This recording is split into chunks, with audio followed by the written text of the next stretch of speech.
이렇게 요실금과 ADHD를 같이 보이게 되면 대부분의 환자들이 먼저 양약을 복용하시게 될 겁니다. 그런데 양약으로 이 두 가지 증상을 한 번에 치료할 때는 딜레마가 생기게 됩니다.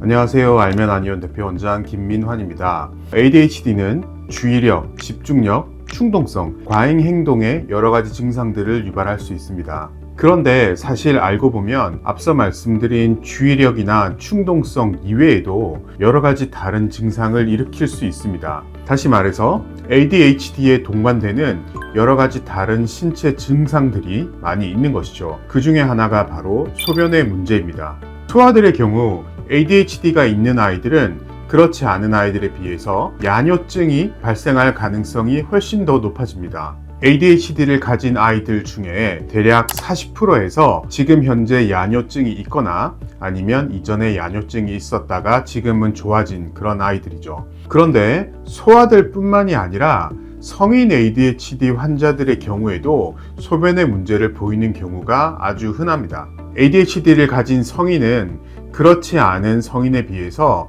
야뇨증을 보일 확률이 4에서 5배 정도 더 높은 것으로 알려져 있고요. 연구에 따라 다르지만 약 28% 정도의 성인 ADHD 환자들이 야뇨증을 보이는 것으로 알려져 있습니다. 그런데 이런 야뇨증보다 일상생활을 더 힘들게 만드는 소변 증상이 있습니다. 그것은 바로 요실금 증상이죠. ADHD를 가진 성인들은 요실금이나 절박뇨 증상, 신경인성 방광과 같은 증상을 자주 보이게 됩니다. 그리고 특징적으로 이런 환자들은 ADHD와 소변 증상뿐만이 아니라 장 증상, 즉 과민성 장 증상도 병행하고 있는 경우가 많습니다. 안 그래도 ADHD 증상 때문에 여러 가지가 힘든데 소변 문제까지 동반이 된다면, 그리고 낮 시간에도 생기는 소변 문제가 동반이 된다면 그 힘듦은 이루 말할 수 없을 것입니다. 이번 영상에서는 성인 ADHD 환자가 왜 요실금 증상을 같이 보이기 쉬운지 알아보고 그것을 치료하기 위해서는 어떻게 해야 되는지 알아보도록 하겠습니다. 먼저 성인 ADHD 환자가 요실금을 자주 보일 수 있는 이유에 대해서 알아보겠습니다. 그 첫 번째 이유는 ADHD 환자는 신체적으로 감각이 상당히 민감한 경우가 많습니다. 이것이 요실금, 소변 문제의 원인이 됩니다. ADHD를 가지고 있으면 외부에서 들어오는 감각 자극을 제대로 차단하지 못할 뿐만 아니라 내 몸에서 느껴지는 감각도 제대로 차단하지 못합니다. 그래서 별것 아닌 자극도 상당히 과도하게 민감하게 느끼게 되는 경우가 많습니다. 그러다 보니까 소변이 조금만 차게 돼도 마치 방광이 꽉 찬 것처럼 느끼게 되고 소변을 자주 보고 싶게 만듭니다. 그리고 두 번째로 성인 ADHD 환자들 중에는 완벽주의적인 성향을 가진 분들이 많이 있는데요. 이런 분들은 스트레스에 민감하고 신경을 많이 쓰다 보니까 소변을 더 자주 보게 되는 그런 증상을 보이기도 합니다. 사람은 누구나 심리적으로 긴장하거나 예민해지면 소변을 더 자주 보고 싶게 되는데요. 그러다 보니까 ADHD 환자들도 더 자주 보게 되는 것이죠. 마지막으로 골반의 구조적인 문제도 요실금과 소변 문제를 일으키는 중요한 원인이 됩니다.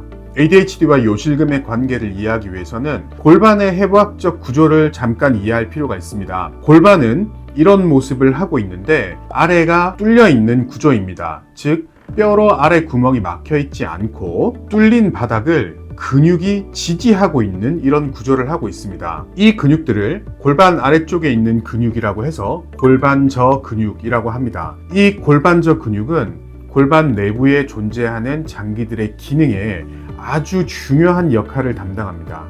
골반 아래쪽에 존재하는 대장, 방광, 여성분들의 경우 자궁을 지지해주고 탄력을 주면서 제 기능을 수행할 수 있도록 해주는 것이죠. 그런데 ADHD를 가진 분들은 이런 골반저 근육이 과도하게 활성화가 되어 있는 경우들이 있습니다. 이를 과활성 골반저 근육이라고 하는데요. 골반저 근육이 과도하게 수축되어 있고 긴장되어 있는 상태라는 의미입니다. ADHD를 가진 분들 중에 과민성 장 상태를 같이 보이는 경우들이 많이 있습니다. 이렇게 장이 예민해지다 보면 골반저 근육도 과도하게 긴장을 하는 경우들이 생기는데요. 과민성 장 상태 때문에 대변을 자주 보게 되다 보니까 골반저 근육에 힘이 계속 들어가는 그런 반응을 보이기도 합니다. 그리고 만성화된 설사나 변비 때문에 장 주위에 염증이 생기게 되고 그 염증 때문에 골반저 근육이 과도하게 긴장하는 경우도 생기죠. 이렇게 골반저 근육이 과도하게 긴장을 하거나 힘을 주고 있는 그런 상태가 되면 방광이 압박을 받아서 쉽게 소변을 누고 싶은 상태가 됩니다. 우리가 소변을 볼 때 아랫배에 힘을 살짝 줘서 소변이 쉽게 나오도록 만드는 그 행동이 골반저 근육에서 계속 일어나고 있는 것이죠. 이런 상태가 되다 보니까 절박성 요실금 증상이 자주 발생하게 됩니다. 게다가 항상 긴장하고 힘을 주고 있다 보니까 막상 소변을 볼 때는 원활하게 다 배출되지 않는 경우도 많습니다. 우리가 소변을 보기 시작할 때는 힘을 주지만 소변을 보고 있을 때는 완전히 이완이 되어야 소변이 완전히 배출되기 때문이죠. 그래서 방광에는 항상 어느 정도의 소변이 남아있는 그런 현상이 생기게 되고 그 결과로 조금만 자극을 받아도 또 소변이 보고 싶은 그런 반응이 나타나게 됩니다. 이렇게 골반저 근육이 과도하게 긴장이 되어 있는 시간이 오래 지속되다 보면 결과적으로 나중에는 골반저 근육에 힘이 빠지고 무력해지기도 합니다. 우리가 특정 근육에 힘을 계속 주고 있으면 나중에는 결과적으로 힘이 빠져버리는 것과 같은 현상이 생기는 것이죠. 이렇게 힘이 빠지는 반응까지 생겨버리면 요실금이나 소변의 문제가 더 만성화가 됩니다. 특히나 여성 ADHD 환자가 임신과 출산을 겪게 되면 이렇게 무력해지는 반응은 더더욱 촉진되게 됩니다. 결과적으로 요실금이 더 심해지는 것이죠. 이처럼 ADHD를 가진 환자들은 소변의 문제, 특히 요실금을 보이는 경우가 종종 생깁니다. 이렇게 요실금과 ADHD를 같이 보이게 되면 대부분의 환자들이 먼저 양약을 복용하시게 될 겁니다. 그런데 양약으로 이 두 가지 증상을 한 번에 치료할 때는 딜레마가 생기게 됩니다. 먼저 ADHD를 조절하는 약물은 소변 문제를 더 악화시키기도 합니다. ADHD를 치료하는 각성제는 소변을 더 자주 보고 싶게 만들기도 하고 소변 배출이 원활하게 되지 않고 소변이 저류되게 만듭니다. 그러다 보니까 요실금 증상도 더 심해지고 빈뇨가 더 생기게 되죠. 또한 요실금을 치료하는 약물은 ADHD 증상을 더 악화시키게 됩니다. 요실금을 치료할 때는 항콜린성 약물이라는 것을 쓰게 되는데요. 이 약을 복용하게 되면 졸리거나 주의력이 떨어지거나 어지러운 등의 반응을 보입니다. 결과적으로 ADHD 증상은 더 악화되는 것이죠. 그렇기 때문에 이 두 증상이 동시에 있을 때는 이러지도 저러지도 못하는 그런 현상이 생기기도 합니다. 이렇게 두 증상이 동시에 나타나는 분들은 한약 치료를 하는 것도 상당히 도움이 될 수 있습니다. 한약은 양약과 다르게 ADHD를 치료할 때 뇌를 각성시키는 그런 약물을 처방하지 않습니다. 그렇기 때문에 소변을 더 자주 보고 싶게 만들거나 소변을 저류시키는 그런 부작용은 나타나지 않죠. 한약은 뇌를 발달시키면서 동시에 뇌 기능을 떨어뜨릴 수 있는 신체 증상을 개선하는 것을 목표로 합니다. 먼저 ADHD가 있으면서 소변 문제까지 있는 분들은 과민성 장 상태를 같이 동반하고 있는 경우가 많습니다. 장뿐만이 아니라 소화가 잘 안 돼서 잘 체하거나 스트레스를 받으면 식욕이 뚝 떨어지거나 스트레스만 받으면 소화가 안 되는 그런 증상을 호소하기도 하죠. 장에는 뇌 다음으로 많은 수의 신경이 분포하고 있고 이 신경들은 뇌와 밀접하게 연결이 되어 있습니다. 그렇기 때문에 장뇌축이라는 용어를 붙이기까지 했죠. 즉 뇌의 기능은 장에 영향을 주고 반대로 장의 건강 상태도 뇌에 영향을 준다는 의미입니다. 그래서 이런 증상이 나타나는 분들은 뇌를 발달시키면서 동시에 장 기능, 소화기 기능을 개선해 줘야 합니다. 그래야만 결과적으로 소변 증상까지 개선될 수 있는 것이죠.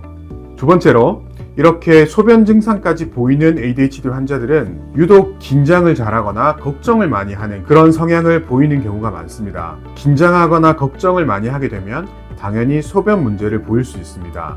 소변을 더 자주 보고 싶고 덜 시원한 그런 느낌이 들 수 있죠. 그리고 앞서 설명드린 골반저 근육의 긴장도가 더 올라갈 수 있습니다. 그렇기 때문에 이런 성향을 보이는 사람은 긴장을 풀어주는 그런 치료도 병행이 되어야 합니다. 또한 온몸의 감각, 즉 청각이나 촉각, 시각, 후각 등 여러 감각이 민감한 분들은 이런 감각을 진정시켜주고 편하게 만들어줄 필요도 있습니다. 그래야만 소변이 조금만 찼는데도 더 보고 싶고, 소변을 보고 나고도 덜 시원한 느낌이 들고, 비뇨기계의 감각이 예민한 것들이 줄어들 수 있게 되는 것이죠. 이처럼 한약은 단지 뇌를 각성시키거나 몸만 컨트롤하는 식으로 접근해서 치료하지 않습니다. 뇌가 아닌 다른 부위의 문제들, 체질적인 약점들, 뇌에 영향을 주고 있는 다른 신체 증상들을 개선하면서 동시에 뇌를 발달시켜줘서 ADHD 증상뿐만이 아니라 동시에 나타나는 여러 가지 다른 증상도 개선할 수 있도록 노력하고 있습니다.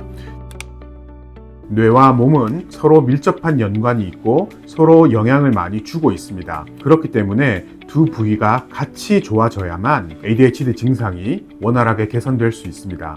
성인 ADHD도 적절한 치료가 병행이 된다면 좋아질 수 있습니다. 성인의 뇌는 변화하지 않는다, 이미 다 성장을 했다라고 하는 것은 뇌의 크기 성장을 이야기하는 것입니다. 우리가 필요한 것은 뇌의 크기 성장이 아니라 뇌 신경끼리 연결이 더 늘어나는 뇌의 발달이 필요한 것입니다. 이런 뇌의 발달은 우리가 죽을 때까지 진행이 됩니다. 그렇기 때문에 성인 ADHD 환자라고 하더라도 적절한 치료를 받게 되면 ADHD 증상이 개선될 수 있습니다. 만약 성인 ADHD 증상과 소변의 문제를 동시에 가지고 있다면 뇌와 몸을 동시에 치료하는 적절한 한약 치료를 받아보시길 권장드립니다. 감사합니다.